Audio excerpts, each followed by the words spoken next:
നമസ്കാരം. എല്ലാവരും എമ്പുരാൻ കണ്ടോന്നേ. ഇന്നലെ ഞാൻ എന്തോരം ആലോചിച്ചിട്ട് എനിക്ക് എമ്പുരാൻ എന്നുള്ള പേര് കിട്ടില്ല. എന്തിരൻ എന്നായിരുന്നു കിട്ടണേ.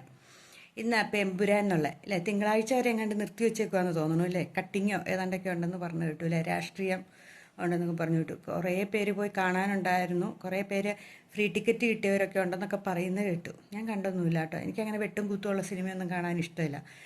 എനിക്ക് ഇഷ്ടമുള്ളത് പണ്ടത്തെ നാടോടിക്കാറ്റ് അല്ലെങ്കിൽ ചിത്രം അങ്ങനെയൊക്കെയുള്ള സിനിമകളില്ലേ, അതേപോലെ പിന്നെ മറ്റേ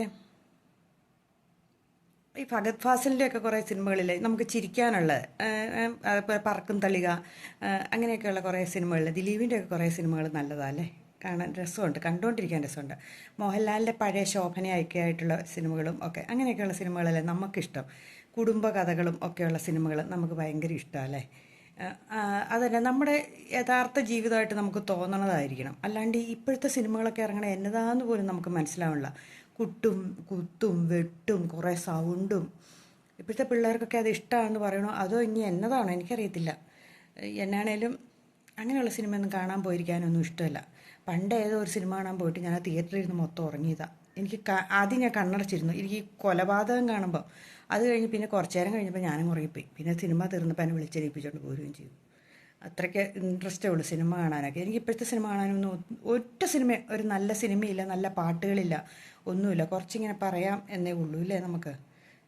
ഒരു നല്ലൊരു സന്ദേശം കൊടുക്കണ എന്തെങ്കിലുമൊക്കെ വരുമായിരുന്നു ഈ മക്കൾക്കൊക്കെ, കുറച്ചൊക്കെ എന്തെങ്കിലും ഇല്ലേ. ഒരു പൊതു മാധ്യമത്തിൽ കൂടെയൊക്കെ അങ്ങനെ പറയുവാണെങ്കിൽ കുറച്ചെങ്കിലുമൊക്കെ മനുഷ്യരുടെ മനസ്സിൽ ഇല്ലേ കയറും. എന്തെങ്കിലും ഈ മദ്യം മയക്കുമരുന്ന് ലഹരിക്കൊക്കെ എതിരായിട്ടൊക്കെ ഉള്ള സിനിമകളൊക്കെ ആണെങ്കിൽ അതൊക്കെ എന്തെങ്കിലും ഒരു സൂചന കൊടുക്കണം. ഇത് അങ്ങനെയുള്ളതിനെ പ്രോത്സാഹിപ്പിക്കുന്ന സിനിമകളാണ് അധികവും തന്നെ.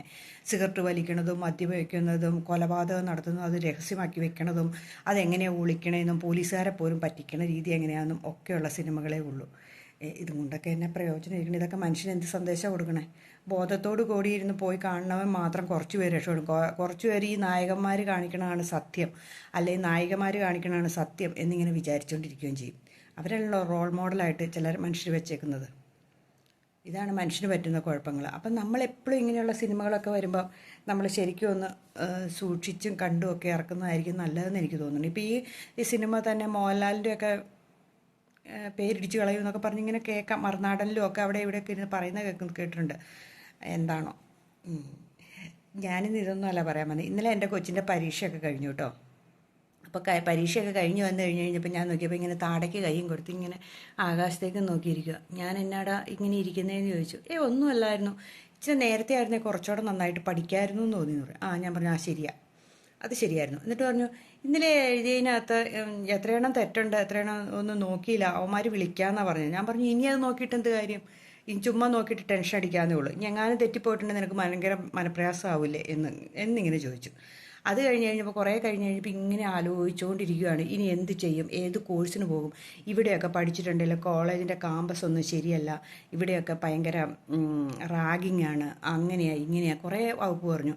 കേരളത്തിൽ പഠിക്കാൻ പേടിയാ, ഇങ്ങനെയൊക്കെ പറയും. ശരിക്കും പറയാം നമ്മുടെ പിള്ളേരൊക്കെ ഇപ്പോൾ പേടിച്ചാണ്ടിരിക്കണം, ഇനി എന്ത് ചെയ്യുമെന്ന് ഓർത്തുകൊണ്ടിരിക്കുക. എന്നിട്ട് പറയാം പുറത്ത് പോയാൽ എങ്ങനെയാണ്, പുറത്ത് പോയാൽ തന്നെ പണിയൊക്കെ ചെയ്യണ്ടേ. ഞാൻ പറഞ്ഞു പുറത്ത് പോയാൽ പണിയെടുക്കാണ്ട് പറ്റില്ല, കാരണം നമ്മൾ ഇത്രയും രൂപ മുടക്കി പോകുമ്പം എന്താണേലും പാർട്ട് ടൈം ആയിട്ട് ജോലി ചെയ്യാണ്ട് പറ്റില്ല എന്ന് പറയും. ഇതിങ്ങനെ പലതും ചിന്തിച്ച് കൂട്ടുമായിരുന്നു. അപ്പം ഞാൻ പറഞ്ഞു നീ വലിയ കാര്യമായിട്ടൊന്നും ചിന്തിക്കാൻ പോകണ്ട, വരുന്ന മാർക്ക് മതി, കിട്ടണത് മേടിച്ചെടുക്കാം, അത്രയേ ഉള്ളൂ, അല്ലാണ്ട് നീ വലിയ ടെൻഷനൊന്നും അടിക്കേണ്ട കാര്യമില്ല എന്നിങ്ങനെ പറഞ്ഞു. അപ്പോൾ ടെൻഷനല്ല, ഇനി എന്ത് കോഴ്സിന് എന്ത് ചേരുമെന്ന് എനിക്ക് അറിയത്തില്ല എന്ന്. അപ്പം ഞാൻ പറഞ്ഞു അതും നീ ചിന്തിക്കണ്ട, നമുക്കിനി നീക്ക് ഇഷ്ടമുള്ള ഏതാണെന്ന് വെച്ചാൽ തിരഞ്ഞെടുത്തോണ്ട് വരാൻ പറഞ്ഞു അല്ലേ. ഇതിപ്പോൾ 10ാം ക്ലാസ്സോ +2 ഒക്കെ കഴിയുന്ന മക്കൾക്ക് വരുന്ന ഒരു കുഴപ്പമല്ലേ. ശരിക്കും പറഞ്ഞിട്ടുണ്ടെങ്കിൽ നമ്മളുണ്ടല്ലോ നമ്മുടെ മക്കളെ വഴക്ക് പറയുകയൊന്നും ചെയ്യരുത്. ഇച്ചിരി മാർക്ക് കുറഞ്ഞു എന്ന് ഓർത്തോണ്ടോ അല്ലെങ്കിൽ പഠിച്ചില്ല എന്ന് ഓർത്തോണ്ടോ. കാരണം ആ പിള്ളേർ എന്തുമാത്രം വിഷമം അനുഭവിക്കുന്നതെന്നറിയാവോ. സ്ട്രെസ്സ് ശരിക്കും അനുഭവിക്കുന്നുണ്ട് ആ മക്കൾ, നമ്മളോട് പറയാത്തതുകൊണ്ടാണ്. ഇങ്ങനെ ഈ പറഞ്ഞു വന്നു കഴിഞ്ഞപ്പോൾ എനിക്ക് ഇവനിങ്ങനെ ഒക്കെയാണ് ചിന്തിച്ച് കൂട്ടുന്നതെന്ന് ഞാൻ ഇന്നലെ മനസ്സിലാക്കിയത് കേട്ടോ. പക്ഷേ ശരിക്കും ഈ നമ്മുടെ മക്കൾക്കൊക്കെ എന്ത് വിഷമങ്ങളുണ്ടെന്നറിയാമോ. അവരുടെ ഓരോ സംസാരങ്ങൾ ഇങ്ങനെ അടുത്തിരുന്ന് കേൾക്കുമ്പോഴാണ് നമുക്ക് മനസ്സിലാകുന്നത്. അപ്പം നമ്മളൊരിക്കലും നമ്മുടെ മക്കളെ ഈ മാർക്ക് കുറഞ്ഞതിൻ്റെ പേരിലോ അല്ലെങ്കിൽ മറ്റുള്ളവനെ കമ്പയർ ചെയ്ത് ഒരിക്കലും പറയാൻ പോകരുത്. കമ്പയർ ചെയ്ത് പറയണവരുടെ അടുത്ത് പോലും ഇരിക്കാൻ പോകണ്ട കേട്ടോ, അതും കൂടെ വേണം. ചുമ്മാ എന്തിനാ, നമ്മുടെ മക്കൾ വേറൊരാളല്ലേ, അത് മാത്രം നമ്മൾ ചിന്തിച്ചാൽ മതി. നമ്മുടെ മക്കളാണ്, അവരെയാണ് നമുക്ക് പ്രധാനപ്പെട്ട. വിദ്യാഭ്യാസം രണ്ടാം സ്ഥാനത്ത് കൊടുത്താൽ മതി എന്നേ. എവിടെയാണേലും നമ്മളെ മക്കൾ ഈ വലിയ ഹൈ ലെവൽ പഠിച്ചു പോയിട്ടൊന്നും ഒരിടത്തും എത്താത്തവരും എത്രയോ പേരുണ്ട്. അപ്പോൾ അതിലൊന്നും അല്ല കാര്യം, ഓരോരുത്തരുടെ ഭാഗ്യം എന്ന് പറയും. ഓരോരുത്തരുടെ ആ തിരഞ്ഞെടുക്കുന്ന ഇവിടെ എവിടെയെങ്കിലും ഒരു ക്ലിക്ക് ചെന്ന് ചാടിക്കഴിഞ്ഞാൽ അവർ രക്ഷപ്പെട്ടു പോകുള്ളൂ. അത് തിരഞ്ഞെടുക്കാൻ ആ പിള്ളേർക്ക് കഴിവില്ല. +2 എന്നൊക്കെ പറയണമെന്ന് പറഞ്ഞാൽ 17 വയസ്സ് ഒക്കെ കഷ്ടിയുള്ള പിള്ളേരല്ലേ ഉള്ളൂ. അപ്പം 17 വയസ്സൊക്കെ ആകുന്നേ ഉള്ളൂ മിക്ക മക്കളും. 18 വയസ്സൊക്കെ കഷ്ടിയുള്ളൂ. അപ്പം നമ്മൾ അവർക്ക് അതിനുള്ള ഒരു പ്രായപൂർത്തി ആയിട്ടില്ല. അപ്പം നമ്മൾ പരമാവധി അവരുടെ ഇഷ്ടം അനുസരിച്ച് തികഞ്ഞു വിടുക. അല്ലാതെ ഇതുപോലെ ഇങ്ങനെ ഓവർ തിങ്കിങ്ങുമായിട്ടിരിക്കുന്ന മക്കളെ നമുക്ക് കാണാൻ പറ്റൂട്ടോ. ഇനി കാരണവന്മാരാണ് അതിലേറെ കഷ്ടം. ഈ പിള്ളേരുടെ അച്ഛനമ്മമാരാണ് ഇങ്ങനെ ടെൻഷൻ അടിച്ച് ഇനി ആ കോഴ്സിനിട്ട്. എനിക്ക് സത്യം പറഞ്ഞിട്ട് പഠിക്കുന്ന പിള്ളേരല്ല ഇപ്പോൾ കിടന്ന ടെൻഷൻ കൂടുതലടിക്കുന്നത്. ഈ മാതാപിതാക്കളുടെ ടെൻഷൻ കാരണമാണ് ഈ മക്കളിങ്ങനെ കൂടുതലായിട്ട് ടെൻഷൻ അടിക്കണമെന്ന് എനിക്ക് തോന്നുന്നത്. ഇവിടെ ഫുൾ സ്വാതന്ത്ര്യത്തിലാണ് വിട്ടേക്കണം, എന്നിട്ട് ഇവിടെ കിടന്ന് ഇങ്ങനെ കാണിക്കുന്നത്. അപ്പം എഞ്ചിനീയർ ആക്കണം, ഡോക്ടർ ആക്കണം, അത് കഴിഞ്ഞൊരു കേസും അവർ പിടിക്കുകയില്ല. ഏതെങ്കിലും കോഴ്സൊക്കെ എടുത്തു പോയിട്ടുണ്ടെങ്കിൽ എല്ലാ കോഴ്സിനും എന്തെങ്കിലുമൊക്കെ ഗുണങ്ങളുണ്ടായിരിക്കും. അതിൽ ആ കോഴ്സിനെ ശ്രദ്ധിച്ചു പോകണവർ എവിടെയാണെങ്കിലും എത്തുകയും ചെയ്യും ഇല്ലേ. പക്ഷേ നമ്മുടെ വിചാരം എന്നാ, എൻജിനീയറിങ്ങും ഡോക്ടറും കഴിഞ്ഞ് മാത്രമേ വേറുള്ളൂ. ഇപ്പം ഏകദേശം ഒന്ന് ഇരിക്കപ്പുറത്ത് തുടങ്ങി. ഡോക്ടർമാരെ കൊണ്ട് ഇപ്പോൾ എല്ലാവരും കഴിഞ്ഞ ദിവസം ഞങ്ങൾ സ്കിന്നിൻ്റെ അടുത്ത് വന്നപ്പോൾ ആ ഡോക്ടർ അവനോട് പറയുകയാണ്, നീ ഏതാടെ എടുത്തേക്കണേ, സയൻസ് ഗ്രൂപ്പാണോ എന്ന് ചോദിച്ചാൽ ഇപ്പോൾ അവൻ പറഞ്ഞാൽ കമ്പ്യൂട്ടർ സയൻസാന്ന് പറഞ്ഞപ്പോൾ, അയ്യോ ഡോക്ടറാകാനൊന്നും പോകണ്ട കേട്ടോ, 12,000 രൂപ 15,000 രൂപ സാലറി കിട്ടുന്നുള്ളൂ. അല്ലെങ്കിൽ പിന്നെ ഹയർ സ്റ്റഡീസിന് പോയി MD എടുത്തു, അതും എടുത്തു ഇതും എടുത്തു ഒക്കെ എത്ര കാലം കഴിയണമെന്നോടാ അറിയാവോടാ, എന്തോരം രൂപ ചിലവാകുമെന്ന് അറിയാവുന്ന. എന്നിട്ട് പുള്ളി തന്നെ പറഞ്ഞു കൊടുക്കണം, പിന്നെ പ്രൈവറ്റ് പ്രാക്ടീസ് ചെയ്താൽ മാത്രമേ നമുക്ക് പൈസ ഉണ്ടാക്കാൻ പറ്റുള്ളൂ. നമ്മൾ ഡോക്ടറെന്ന് പണ്ട് പറയുമ്പോൾ ഒരു വിലയുണ്ടായിരുന്നു. പുള്ളി പറഞ്ഞാൽ പണ്ട് ഡോക്ടറാന്ന് പറയുമ്പോൾ ആ സമയത്ത് ഒരു പ്ലംബറാണെന്നോ അല്ലെങ്കിൽ ഒരു വേറെ ഏതെങ്കിലും ഇലക്ട്രീഷ്യനാണെന്നോ ഈ എഞ്ചിനീയറിംഗ് തന്നെ ഏതെല്ലാം വിഭാഗമെന്ന് പറഞ്ഞാൽ അത്രയും വില കൊടുക്കുന്നില്ലല്ലോ. നമ്മൾ ചിന്തിച്ചത് ശരിയാണെന്ന്. ഈ വലിയ വലിയ ലെവലിൽ എൻ്റെ മകൻ ഡോക്ടറാന്ന് പറയുമ്പോൾ ഒരു അഭിമാനത്തോടു കൂടിയാണ് പറയുന്നത്.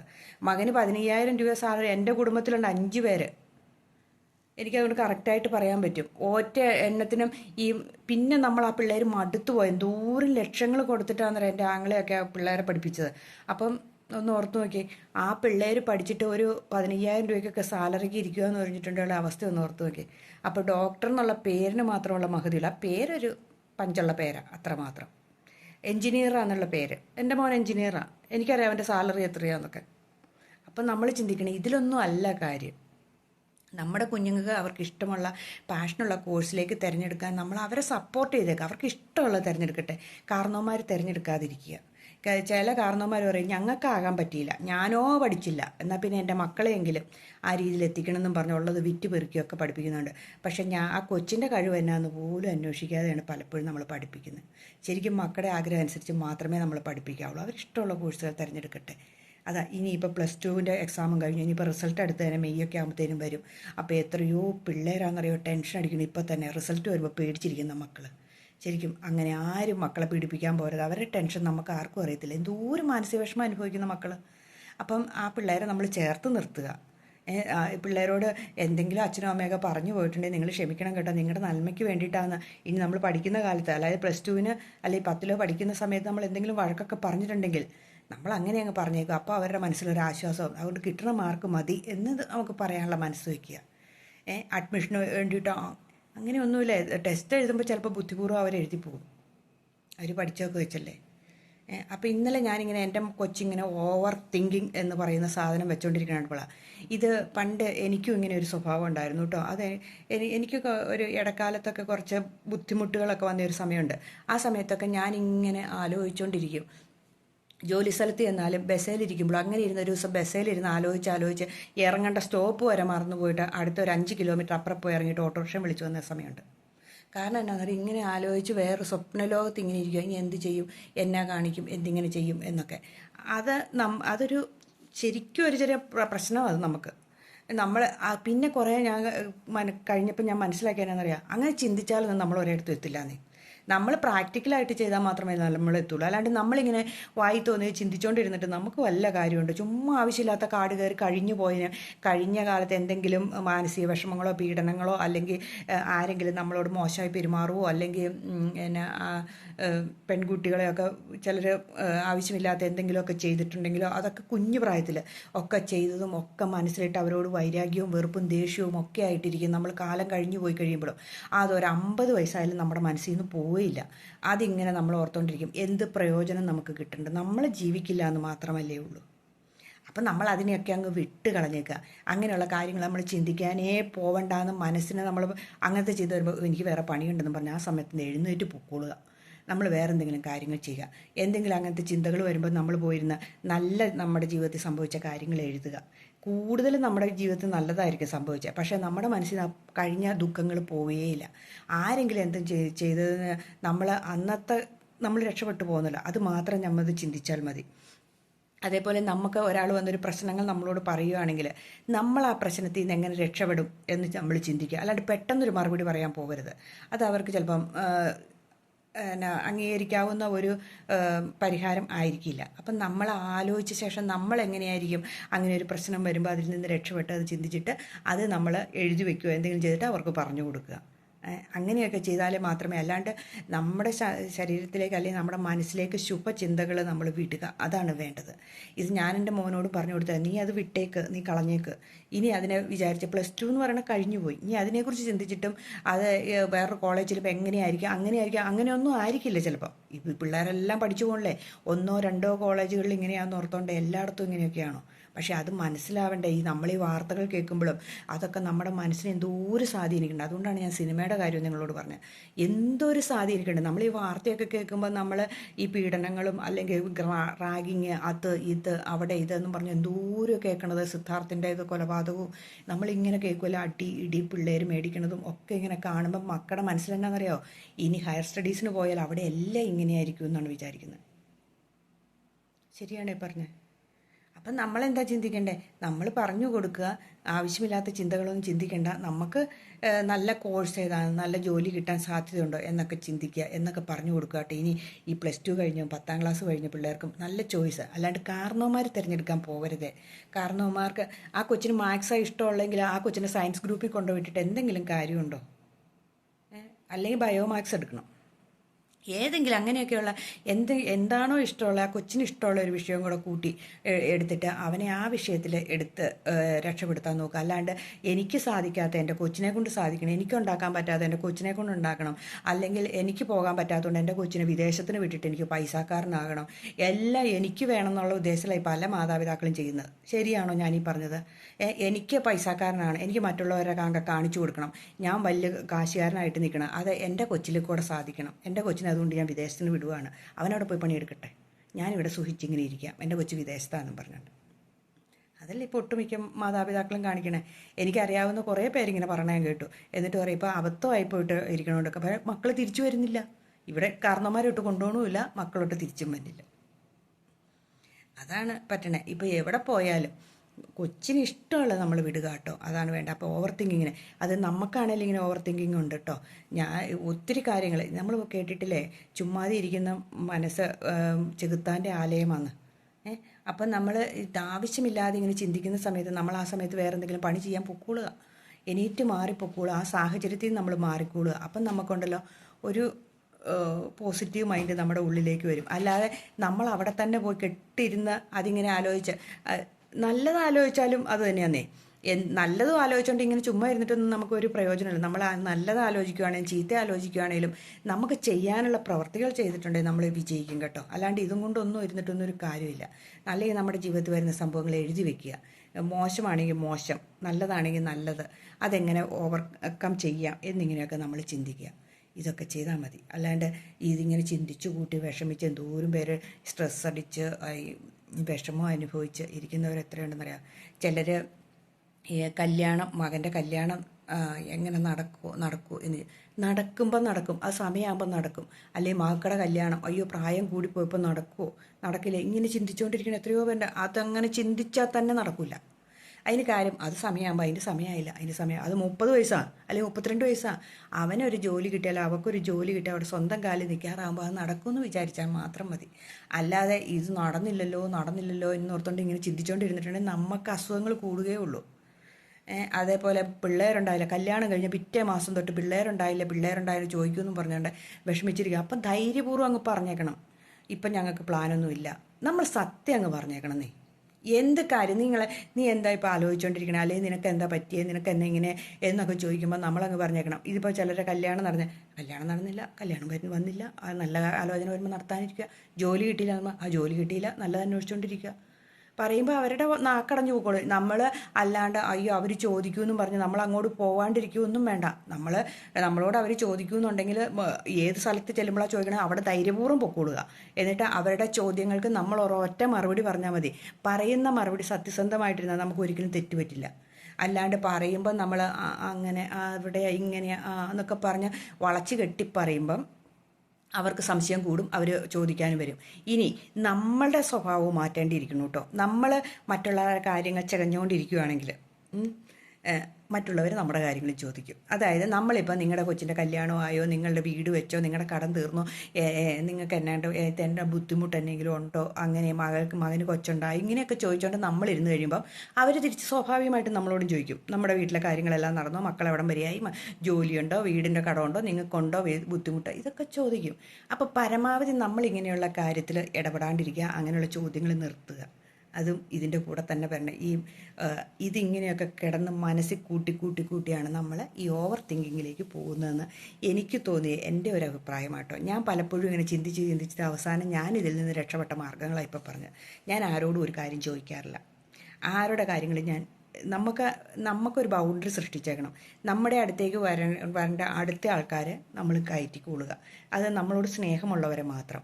അതല്ലാത്തവർ നമ്മൾ ആവശ്യമില്ലാതെ നമ്മുടെ ഇതിലേക്ക് അടുപ്പിക്കാതിരിക്കുക. അപ്പം ഉണ്ടല്ലോ നമ്മുടെ ഒത്തിരി പ്രശ്നങ്ങൾക്ക് പരിഹാരമാവും. അല്ലാതെ എല്ലാവരോടും എല്ലാ ആൻസറും പറഞ്ഞുകൊണ്ട് നമുക്ക് ഒരു കാലത്തും ജീവിക്കാൻ പറ്റില്ല കേട്ടോ. ആരും നമ്മളെ വെറുതെ വിടുകയില്ല. അത് അങ്ങനെയാണ്. ഈ മനുഷ്യൻ എന്ന് പറയുന്ന ജീവി അങ്ങനെയാണ്. അത് നമ്മൾ ചിന്തിച്ചാൽ മതി. അത് തന്നെ നമ്മുടെ മക്കളിലും ഇനി നമ്മൾ പ്രയോഗിക്കുക. ആവശ്യമില്ലാതെ ചിന്തകൾ ചിന്തിക്കുമ്പോൾ വേണ്ട, ചിന്തിക്കേണ്ട. നിൻ്റെ കാര്യം, നിനക്ക് ഏതെങ്കിലും ഇഷ്ടമുള്ള കോഴ്സുകൾ തിരഞ്ഞെടുത്ത് നീ മുന്നോട്ട് പോവുക എന്ന് പറഞ്ഞു കൊടുക്കുക. ജോലിക്ക് അന്വേഷിക്കുന്ന മകനാണെങ്കിലും സാരമില്ല, നിനക്ക് നല്ല ജോലി കിട്ടുമ്പോൾ നീ പോയാൽ മതി, അല്ലെങ്കിൽ നല്ല ജോലിക്ക് നീ ശ്രമിക്കുക, അല്ലെങ്കിൽ നീ ഒരു ചെറിയ ജോലി കയറിയിട്ട് പിന്നെ നമുക്ക് വലിയ ജോലിയിലേക്ക് കയറാം എന്നൊക്കെ നമുക്ക് പറഞ്ഞു കൊടുക്കാം. നമുക്ക് പറയാൻ പറ്റാത്ത എന്താ ഉള്ളത്? നമ്മുടെ മക്കളോടല്ലേ, അല്ലാണ്ട് വേറെ ആരോടല്ലോ നമ്മൾ പറയുന്നത്. അപ്പോൾ അങ്ങനെയൊക്കെ പറഞ്ഞു കൊടുത്ത് നമുക്കൊരു സന്തോഷകരമായ ജീവിതം ഉണ്ടാക്കാം. അപ്പം ഈ SLC പരീക്ഷ എഴുതിയിരിക്കുന്നവർ അവർക്ക് നല്ല കോഴ്സുകൾ കുഞ്ഞുങ്ങളുടെ ഇഷ്ടത്തിനനുസരിച്ച് തിരഞ്ഞെടുക്കാൻ സഹായിക്കുക. അതേപോലെ ഇനി +2 കഴിഞ്ഞിരിക്കുന്ന മക്കളോട് ഏത് കോഴ്സാണ് തിരഞ്ഞെടുക്കണത് എന്താണെന്ന് അവർക്ക് വിട്ടുകൊടുക്കുക. എന്നിട്ട് കൃത്യസമയത്ത് നമ്മൾ അപ്ലൈ ചെയ്യുക. ആ പറയുന്ന കോളേജുകളും പറയുന്ന കോഴ്സുകളും ഒക്കെ അപ്ലൈ ചെയ്തിട്ടുണ്ടെങ്കിൽ എളുപ്പം പരിപാടി തീരും. അതല്ല, വിദേശത്തിന് പോകണമെന്നുള്ളവരാണെങ്കിൽ വിദേശത്ത് പോകുന്ന ദൂഷ്യവശങ്ങളും നല്ല വശങ്ങളും പറഞ്ഞു കൊടുക്കുക. ദൂഷ്യവശം എന്ന് വെച്ചിട്ടുണ്ടെങ്കിൽ അവിടെ പഠിക്കണം, ജോലി ചെയ്യണം. ഇവിടെയാണെങ്കിൽ ക്യാമ്പസിൽ കുറച്ച് നാൾ നടക്കാം. ഭക്ഷണവും ഫുഡൊക്കെ ചിലപ്പോൾ നമ്മുടെ വീടിൻ്റെ അടുത്താണെങ്കിൽ നമുക്ക് കിട്ടിയെന്നിരിക്കും. അല്ലെങ്കിൽ ഹോസ്റ്റലിലാണെങ്കിലും ഇന്ന ബുദ്ധിമുട്ടുകളുണ്ട്, ഇന്നത് ഉണ്ട്, ജോലി സാധ്യത എന്ന് പറഞ്ഞാൽ പിന്നെയേ കിട്ടുള്ളൂ എന്നൊക്കെ നമുക്ക് പറഞ്ഞു കൊടുക്കാം. ഇല്ലേ? ഞാനിപ്പോൾ അതാ ഉദ്ദേശിച്ചേക്കണം. ഞാൻ എൻ്റെ മകനോട് ഇന്നലെ പറഞ്ഞു കൊടുത്ത വാചകങ്ങളാണ് ഞാനീ പറഞ്ഞത്. അതാണ് നമുക്ക് ഏറ്റവും. അല്ലാണ്ട് എൻ്റെ മകനെ ഞാൻ എഞ്ചിനീയർ ആക്കിയിട്ട് അടങ്ങുള്ളൂ, എൻ്റെ മകനെ ഡോക്ടർ ആക്കിയിട്ട്, വേറെ ഒരു കോഴ്സും മോശമല്ല. നമ്മളത് ചിന്തിക്കണം. ഏത് കോഴ്സ് എടുത്താലും അത് നല്ലതാണ്. ആരും അങ്ങനെ മോശക്കാരാകുന്നില്ല. അത് നമ്മളെ സമൂഹമാണ് ഇങ്ങനെ ഡോക്ടർ, IAS, എഞ്ചിനീയർ എന്നിങ്ങനെ ഒരു ഇത് വെച്ചേക്കണം. ഈ സമൂഹം തന്നെയാണ്. എല്ലാവരും ജോലി ചെയ്യുന്നു, പണി ചെയ്യുന്നു, അവനവൻ്റെ ജോലി ചെയ്യുന്നു, ജീവിക്കുന്നു. ഒരു മെക്കാനിക്കൽ എഞ്ചിനീയർ എന്ന് വെച്ചാൽ ഒരു വണ്ടിയുടെ ഡോക്ടറല്ലേ? ശരിക്കും ചിന്തിച്ച് നോക്കിയാൽ നിങ്ങൾ. അപ്പം എല്ലാ ജോലിക്കും അയാളില്ലെങ്കിൽ നമ്മുടെ ജീവിതം മുന്നോട്ട്. പ്ലംബറും ഏറ്റവും കൂടുതൽ നമ്മൾ റെസ്പെക്റ്റ് ചെയ്യേണ്ട പ്ലംബർമാരും വയറിങ്, വെൽഡിങ് ഇങ്ങനെ ഒക്കെ ചെയ്യുന്നവരെയാണ്. കാരണം അവരില്ലെങ്കിൽ വല്ല സംഭവം നമ്മുടെ വീട്ടിൽ നടക്കുമോ? ഒരു ക്ലോസറ്റ് ഒന്ന് ബ്ലോക്കായി പോയാൽ എടുക്കണമെങ്കിൽ ഇവരില്ലാതെ നമുക്ക് വല്ല പരിപാടി നടക്കുമോ? കെട്ടിടം പണിയണവർ, അവരില്ലെങ്കിൽ നമുക്ക് ഈ കൂരയ്ക്കകത്ത് താമസിക്കാൻ പറ്റുമോ? നമ്മളപ്പോൾ എല്ലാവർക്കും അതിൻ്റെ കൂലിപ്പണിക്കാരില്ലെങ്കിൽ ഒരു കയ്യാല വെക്കാൻ ഒരു കല്ലെടുത്ത് വെക്കാൻ നമ്മളെ കൊണ്ട് സാധിക്കില്ല. ഒരിടത്ത് ഒരു മണ്ണ് വെട്ടിയെടുക്കാൻ നമുക്ക് സാധിക്കും. നമ്മൾ പറയും JCB ഉണ്ട്, JCB കയറില്ലാത്ത സ്ഥലമാണെങ്കിൽ നമ്മൾ എന്ത് ചെയ്യും? എല്ലാവർക്കും അതിൻ്റെ ഒരു കൂലിപ്പണിക്കാരനാണെങ്കിലും ഒരു വീട്ടിലെ പണിക്ക് വരുന്ന ചേച്ചിയാണെങ്കിലും ഒരു പാത്രം കഴുകുന്ന ആളാണെങ്കിലും ഒരു അടുക്കളപ്പണി ചെയ്യുന്ന വീട്ടമ്മയാണെങ്കിലും അവരവരുടേതായ ഒരു നല്ല റോളുകളുണ്ടെന്ന് നമ്മൾ മനസ്സിലാക്കുക. അവരെല്ലാം നമ്മൾ റെസ്പെക്റ്റ് ചെയ്യുക. നമ്മളെ മക്കളെയും പഠിപ്പിക്കണം. ഒരു ജോലിയും മോശമല്ല. അത് മാത്രം നമ്മൾ വിചാരിച്ചാൽ മതി. ഒറ്റ ജോലി, എല്ലാ ജോലിക്കും അതിൻ്റേതായ മാന്യതയുണ്ട്. എല്ലാ ജോലിക്കും അതിൻ്റേതായ ശരിക്കും പറഞ്ഞാൽ ഈ സാലറിയൊക്കെ വ്യത്യാസം വരുത്തിയേക്കണത് തന്നെയാണ് ഏറ്റവും മോശം. ഒരു ഡോക്ടർക്ക് ആകുമ്പോഴത്തേക്കും ലക്ഷങ്ങൾ സാലറി, ഒരു എഞ്ചിനീയർക്ക് ലക്ഷങ്ങൾ സാലറി, ഒരു പ്ലംബർക്കും അതുപോലെ അത് കുറച്ചൊരു സാലറി, അതുപോലെ അതനുസരിച്ച് കൂലിപ്പണിക്കാരന് 1000 രൂപ, 1200 രൂപ, ഇങ്ങനെ അങ്ങ് പോവുമല്ലേ. വീട്ടുപണിക്കാർക്ക് 500 രൂപ, 700 രൂപ എന്നൊക്കെ പറഞ്ഞ് ഇന്നത്തെ കാലത്ത് അത് നമ്മൾ തന്നെയല്ലേ ഇങ്ങനെ ആക്കി വെച്ചേ. കാരണം എല്ലാവർക്കും അതിൻ്റേതായ മാന്യതയുണ്ട്. എല്ലാവർക്കും ആ തൊഴിൽ പിന്നെ പണിയുടെ അനുസരിച്ച് കൊടുക്കണം എന്ന് മാത്രമേ ഉള്ളൂ. ഒരാളൊരു 10 മിനിറ്റ് അല്ലെങ്കിൽ 1 മണിക്കൂർ നേരത്തെ പണിയുള്ളെങ്കിൽ അയാൾ 50,000 രൂപ സാലറി മേടിക്കണതിലൊന്നും ഒരു അർത്ഥമില്ല. അത് വലിയ ആൾക്കാർ ചെയ്യുമായിരിക്കും. ഒരു ഓപ്പറേഷൻ ചെയ്യുന്നതിനൊക്കെ ലക്ഷങ്ങൾ മേടിക്കുന്ന ഡോക്ടർമാരുണ്ടെന്നൊക്കെ കേട്ടിട്ടുണ്ട്. ഒരു സൈറ്റിൽ നിന്ന് നോക്കണതിന് എഞ്ചിനീയർമാർക്ക് അങ്ങനെയൊക്കെ ഉണ്ടെന്നൊക്കെ പറഞ്ഞ് കേട്ടിട്ടുണ്ട്. അതൊക്കെ അതിൻ്റേതായിരിക്കും. പക്ഷേ എല്ലാത്തിനും അതിൻ്റേതായ ഒരു മാന്യതയും എല്ലാം ഉണ്ട്. ഏത് ജോലിയാണേലും അതിൽ വിജയിക്കുന്നവനാണ് വിജയി എന്ന് പറയേണ്ടത്, ഇല്ലേ? ഏത് ജോലി ചെയ്താലും അതിലൊക്കെ വിജയിക്കുന്നവൻ രക്ഷപ്പെട്ടു. കാരണം എന്ത് പണിയാണേലും ചില പണിക്കാർ വീട്ടിലൊക്കെ പണിയാൻ വരുന്ന ഈ പിന്നെ കൃഷിപ്പണിക്കൊക്കെ വരുന്നവരുടെ കൃഷിപ്പണി കണ്ടിട്ടുണ്ട്. നമ്മൾ കൊതിയാവും. അവർ പറമ്പ് കാണിച്ചിരുന്ന കണ്ടിട്ടുണ്ടല്ലോ, ഇല്ലേ? തെങ്ങിൻ്റെ തടമൊക്കെ കെട്ടി നന്നായിട്ട് പറമ്പൊക്കെ കിളച്ച് കൃഷിയൊക്കെ ചെയ്തിട്ടേക്കണം കണ്ടാൽ നമ്മൾ പറയും, ഓ നല്ല കർഷകരല്ലേ എന്നിങ്ങനെ പറയും ആ വീട്ടുകാരെ കുറിച്ച്, ഇല്ലേ? പക്ഷേ ആ പണിക്കാരൻ്റെ കഴിവാണത്. വീട്ടുകാരൻ തന്നെ ഇരിക്കുന്ന റോള് വീട്ടുകാരനൊരു ഇങ്ങനെ ചെയ്യാൻ പറയുന്നത് മാത്രമേ ഉള്ളൂ. അയാളുടെ മനസ്സിലെ ഒരു ഐഡിയ ആണ്. അപ്പോൾ നമ്മളവർക്ക് എല്ലാവരുടെയും മനസ്സിലോരോ ഐഡിയകളില്ലേ, ഇല്ലേ? അപ്പം നിങ്ങളോട് ഇച്ചിരി നേരം ഇങ്ങനെയൊക്കെ വാചകം പഠിക്കാൻ വേണ്ടി വന്നിരിക്കണം. എനിക്ക് ഭയങ്കര ഇഷ്ടം ഇങ്ങനെ വന്നിരുന്നു വർത്തമാനം പറയണേ.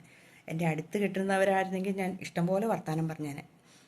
അപ്പം ഇന്നത്തെ വീഡിയോ ഇത്രയൊക്കെ ഉള്ളൂ കേട്ടോ. അപ്പം ഞാൻ എൻ്റെ കൊച്ചിൻ്റെ ചിന്താഗതിയും കൊണ്ട് ഇങ്ങോട്ട് വന്നതാണ്. അവരിത് ചിന്തിക്കുന്നത് കണ്ടപ്പോൾ ഇങ്ങനെയൊക്കെ പറയാമെന്ന് വിചാരിച്ചു. അപ്പം എല്ലാവർക്കും നല്ലൊരു ദിവസം. എല്ലാവരും സന്തോഷവാന്മാരായിട്ടിരിക്കുക. ആവശ്യമില്ലാത്ത ചിന്തകളൊക്കെ മനസ്സിൽ നിന്ന് എടുത്ത് കളയുക. ആവശ്യമില്ലാത്ത ഒന്നും ചിന്തിക്കേണ്ട. ചിന്തിച്ചിട്ടൊന്നും ഒരു കാര്യമില്ല. ആവശ്യമുള്ളതിനെ ചിന്തിക്കുക. മുന്നോട്ട് പോകാൻ ഓരോരുത്തരുടെ ചിന്തകളാണ് ഓരോരുത്തരും ഓരോ ഹൈ ലെവലിൽ എത്തിക്കണേ.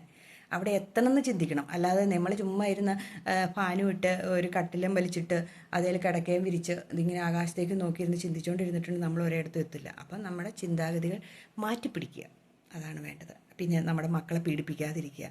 കിട്ടുന്ന മാർക്ക് മതി. പരീക്ഷയൊക്കെ കഴിഞ്ഞില്ലേ, ഇനിയിപ്പം സമ്മർ വെക്കേഷനായി മക്കളെ കളിക്കാൻ വിടുക. ഇനിയും പഠിപ്പിക്കണവരുണ്ട് കേട്ടോ, അതും കൂടെ പറയട്ടെ. ഇനിയും ഈ വെക്കേഷൻ കാലത്തും ഒരു സ്വൈര്യമില്ലാതെ അത് പഠിക്കുക ഇത് പഠിക്കുക എന്ന് പറഞ്ഞാൽ പിള്ളേർക്ക് കുറച്ചൊക്കെ ഇഷ്ടമുണ്ടെങ്കിൽ വിടുക. അല്ലെങ്കിൽ ഇല്ലാത്തവരെ നിർബന്ധിച്ച് വിടാതിരിക്കുക. അവർ നാട്ടിൻപുറത്ത് കളിച്ച് വളരട്ടേന്നേ. പിള്ളേർക്ക് ഇഷ്ടമുണ്ടെങ്കിൽ മാത്രം വിടുക. അല്ലാണ്ട് കാരണവന്മാരുടെ ആഗ്രഹങ്ങൾ മക്കളിലൂടെ നിറവേറ്റാതിരിക്കുക. അതാ വേണ്ടത്. ഞാൻ എൻ്റെ കൊച്ചിനോട് പറഞ്ഞിട്ടുണ്ട്, ഇഷ്ടമുണ്ടെങ്കിൽ പോവുക, ഇല്ലെങ്കിൽ ഇവൻ ഷട്ടിൽ കളിക്കാൻ പൊക്കോട്ടെ എന്ന് ചോദിച്ചു. പൊക്കോളാൻ പറഞ്ഞു. ഇഷ്ടമുണ്ടെങ്കിൽ പോവുക, അല്ലെങ്കിൽ വീട്ടിൽ ഇരിക്കുക. അത്ര തന്നെ. വീട്ടിൽ കൂടെ കളിച്ചോണ്ട് നടക്കുക.